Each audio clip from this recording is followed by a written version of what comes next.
demi cintamu ya Allah, pada Muhammad nabimu, ampunilah dosaku. Assalamualaikum warahmatullahi wabarakatuh.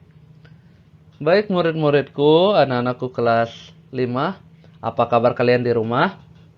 Papa harap kalian dalam keadaan sehat, dalam keadaan semangat, dan kalian harus tetap semangat untuk menuntut ilmu pada pagi hari ini. Takbir, Allahu Akbar. Baik, sekarang kita akan melanjutkan pembelajaran kita pada bab 2, yaitu tentang mengenal khitan. Dan ini sudah masuk kepada minggu keempat, artinya sudah pertemuan keempat. Dan pada pertemuan kali ini kita akan membahas sedikit tentang waktu khitan dan hikmah khitan. Dan ini akan menjadi materi terakhir pada bab 2 ini sebelum PTS. Dan nanti setelah PTS kita akan mereview bab 1 dan bab 2 untuk materi yang akan kita siapkan untuk UAS. Papa harap kalian tetap semangat ya. Oke, silakan bukunya dibuka.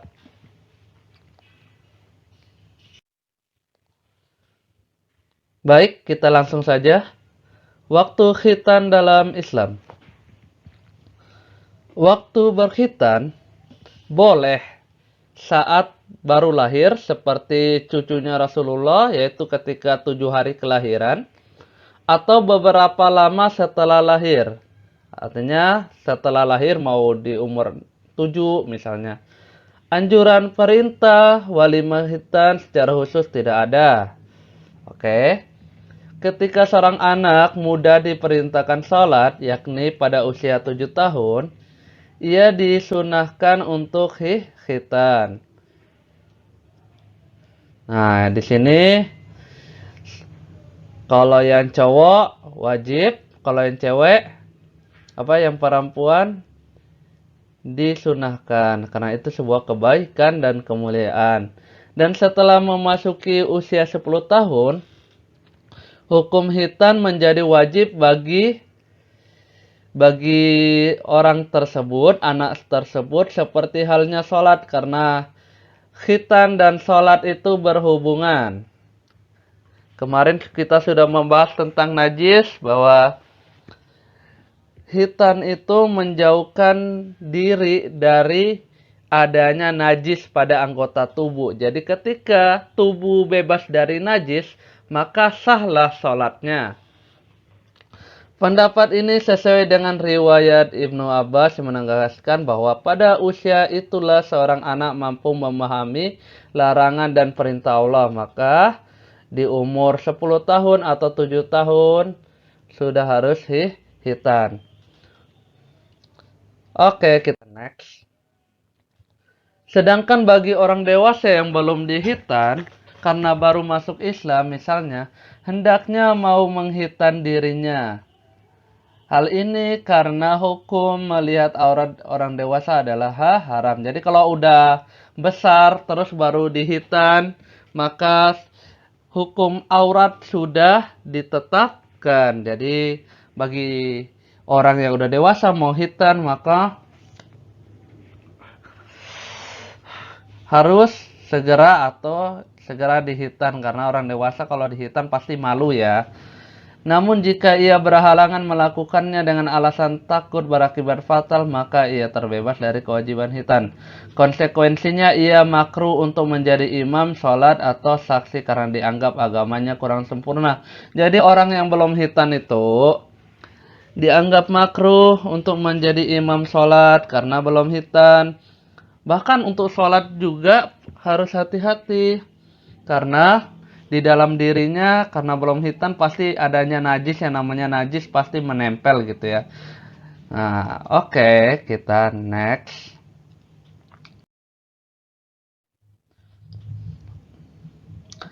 Hikmah khitan. Ini materi terakhir ya pada bab 2 ini. Nanti kita akan perdalam lagi setelah PTS. Adapun hikmah hitan yang dapat dirasakan adalah sebagai berikut. Kenapa sih harus hitan? Satu, hitan merupakan bentuk penyucian seorang muslim dari najis itu.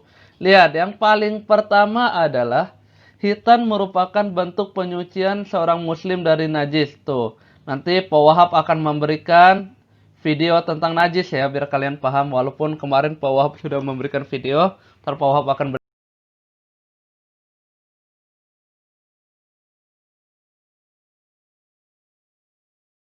berikan video lagi. Nah, anak-anak, itu tadi macam-macam bersuci. Bu Guru, apakah binatang itu najis? Diva, tidak semua binatang itu najis. Ada juga yang tidak najis. Macam-macam najis. Najis dibagi menjadi 3, yaitu pertama, najis ringan atau muhafafah. Yang kedua adalah najis sedang atau mutawasitoh. Dan yang ketiga adalah najis berat atau mugolazo. Najis ringan. Najis ringan itu apa, Bu Guru? Najis ringan adalah air kencing bayi laki-laki yang belum makan apapun kecuali minum ASI. Kalau Diva terkena najis ringan, bagaimana cara membersihkannya, Bu? Caranya mudah sekali. Percikan saja air secukupnya ke tempat yang terkena najis ringan. Kalau najis berat itu apa, Bu Guru? Najis berat adalah bangkai binatang dan air liur anjing. Oh, ternyata air liur anjing itu najis ya? Iya, Diva. Nah, cara membersihkan najis berat adalah dengan mencucinya sebanyak 7 kali. Pertama mencuci, gunakan campuran air dan tanah atau pasir.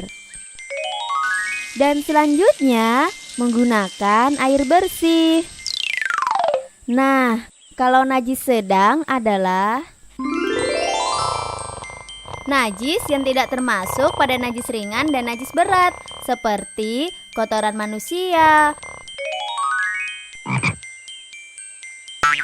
kotoran hewan, dan lain-lain. Cara membersihkan najis sedang mudah sekali. Benda yang terkena najis sedang dicuci sampai bersih, hingga bau, rasa, dan warna najis yang melekat hilang. Jadi hitan adalah upaya untuk membersihkan diri kita dari najis yang menempel pada salah satu anggota tubuh kita, tempat keluarnya kotoran najis tersebut. Nah, jadi itu yang harus dibersihkan. Makanya bagi cowok, bagi laki-laki wajib hitan. Oke? Yang kedua, hitan merupakan salah satu sarana bagi kesempurnaan agama. Iya enggak? Ya iyalah. Kenapa? Karena dengan kita berhitan maka kita sudah mengikuti ajaran agama, yaitu tentang nadhafah, kebersihan, kesucian diri. Ingat penjelasan yang telah lalu, an-nadhafah dan toharoh. Kalau kita berhitan, Pak Wahab ralat. Kalau kita berhitan maka kita sudah mengikuti ajaran tentang toharoh, yaitu membersihkan dan menyucikan diri kita sehingga kita beribadah kepada Allah itu diterima, itu toharoh. Jadi hitan itu adalah upaya untuk menyucikan diri kita agar kita beribadah kepada Allah itu diterima dan agama kita sempurna. Agama kita belum sempurna kalau kita sholatnya masih sholat dalam keadaan najis. Oke, sampai sini paham ya? Yang ketiga, hikmah hitan memenuhi persyaratan kesucian dalam hal beribadah kepada Allah. Tadi yang baru kita bahas. Dengan kita hitan, lagi-lagi Pak ulangi, dengan kita hitan, ibadah kita yang berkaitan dengan Allah itu 98%. 22% itu ikhlas atau tidaknya.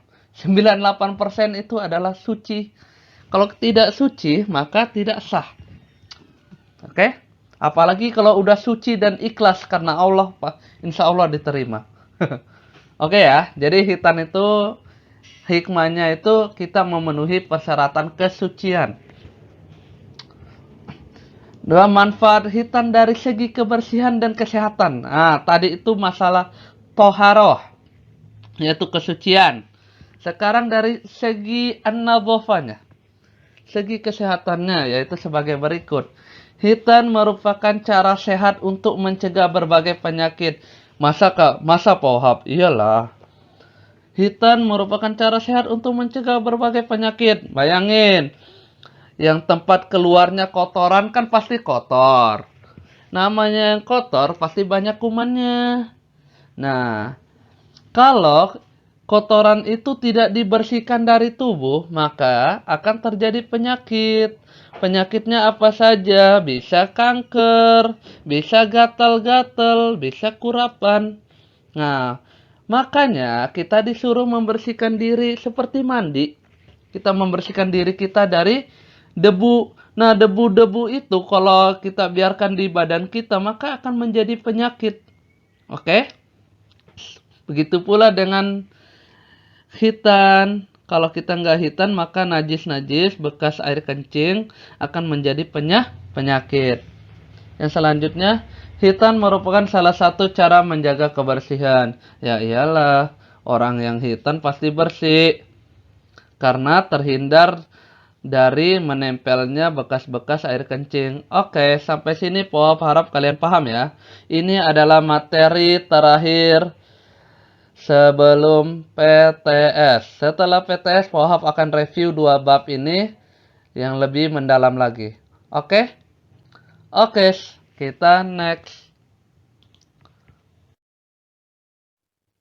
Baik, sekian dari Pohab.